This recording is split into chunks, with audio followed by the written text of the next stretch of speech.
চব্বিশের গণ অভ্যুত্থানের সম্মুখভাগ থেকে নেতৃত্ব দেওয়া নুরুজ্জামান কাফি, সকলে কাফি হিসেবে চেনেন, তার ঘরবাড়ি জ্বালিয়ে দেওয়া হয়েছে গতরাত্রে।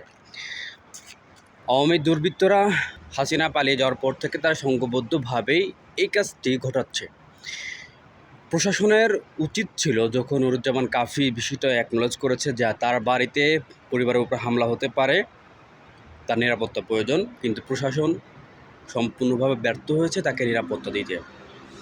এই রাষ্ট্রের জন্য, এই নতুন স্বাধীনতার জন্য, এই গণ অভ্যুত্থানের জন্য যে নেতৃত্ব দিল সম্মুখভাগ থেকে, জীবনের পরোয়া না করে তার বাড়িতে এভাবে হামলা, আগুন, এটা কাম্য নয়।